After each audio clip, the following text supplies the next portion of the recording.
స్వర్ణక్రాంతి న్యూస్కి స్వాగతం. చట్టసభలకు ఎర్రజెండా పార్టీలను పంపించండి. ఏపీలో బీజేపీకి ఓట్లు పడవు. పశ్చిమంలో సిపిఐ అభ్యర్థిని గెలిపించండి. సిపిఐ రాష్ట్ర కార్యదర్శి రామకృష్ణ అన్నారు.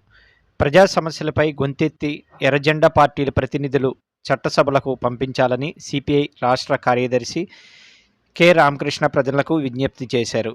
విజయవాడ పశ్చిమ నియోజకవర్గం నుంచి సిపిఐ అభ్యర్థి ఎన్నికల బరిలో ఉంటున్నారని తెలిపారు.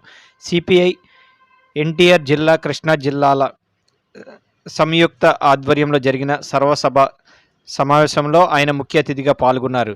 స్థానిక సితారా సెంటర్ వద్ద గల ఎన్ కన్వెన్షన్ హాల్లో సోమవారం సిపిఐ ఎన్టీఆర్ జిల్లా కార్యదర్శి దోనెపూడి శంకర్ అధ్యక్షతన ఈ సమావేశం జరిగింది.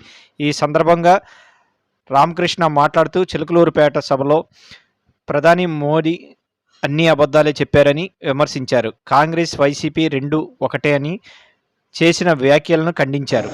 జగన్ పాలన అరాచకంగా ఉందని, కేంద్రంలో బీజేపీయే కారణమని తెలిపారు. కేంద్రం అనుమతి లేనిదే అప్పులు తీసుకురాలేరని చెప్పారు.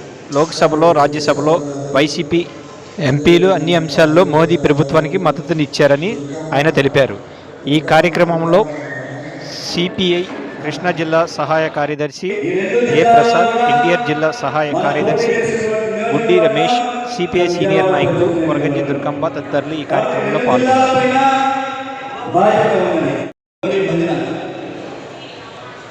నీకంటే చవటాయం లేదు అంటే నీకంటే పెద్ద చవటాయం లేదని చెప్పి పవన్ కళ్యాణ్, చంద్రబాబు నాయుడు, మోడీ గారి భజనల్ని ఆలపించడంలో రికార్డ్ చేశారు. కాబట్టి విజయవాడ నగర ప్రజలకి, ముఖ్యంగా పశ్చిమ నియోజకవర్గ ప్రజానీకానికి విజ్ఞప్తి చేసేది, రాబోయేటటువంటి శాసనసభ ఎన్నికల నగారా మోగింది. ఇందులో రాజకీయాల్ని నమ్ముకొని రాజకీయాలే పూర్తి స్థాయి ఇదిగా పనిచేసేటటువంటి వారు ఒకవైపున, రాజకీయ వ్యాపారస్తులు నోట్లతోటి ఓట్లు కొనుగోలు చేసుకొని అధికారం అందలం ఎక్కాలనేటటువంటి వారు ఒక పక్షాన ఎన్నికల్లో పోటీ చేయబోతా ఉన్నారు. ఈ సందర్భంగా ప్రజలందరూ కూడా విజ్ఞప్తి చేసేది, కొండ ప్రాంతంలో, ముఖ్యంగా కొండ ప్రాంతం కింద నుంచి పై వరకు వీధి లైట్లు కానీ, డ్రైనేజ్ వ్యవస్థ కానీ, మంచినీళ్ళ సౌకర్యం కానీ కల్పించింది నగరంలో కమ్యూనిస్టులు. ఒక పర్యాయం ప్రజలందరూ కూడా గుర్తిరగమని చెప్పి గుర్తించుకొని రాబోయేటటువంటి ఎన్నికల్లో ఓటు వేయాలని చెప్పి విజ్ఞప్తి చేస్తూ ఉన్నాం. ముఖ్యంగా ఏ రోజు కూడా ఇవాళ రాజకీయాలు అనేటటువంటి దాన్ని ఇవాళ వ్యాపార వస్తువులుగా తయారు చేసేటటువంటి పరిస్థితి మనం చూస్తూ ఉన్నాం. రాజకీయ వ్యాపారులు ఈ రోజున ఎన్నికల్లో కొనుగోలు చేసుకుని అధికారం రావాలనేటటువంటి కాంక్షతోటి పనిచేసేటటువంటి, నిత్యం ప్రజల కోసం, ప్రజా సమస్యల మీద పనిచేసేటటువంటి కమ్యూనిస్టులు శాసనసభలో, చట్టసభల్లో ఉండటం ద్వారా ప్రజల యొక్క సమస్యల్ని వాణిగా అక్కడ తమ వాణిని వినిపించేటటువంటి అవకాశం ఉంది.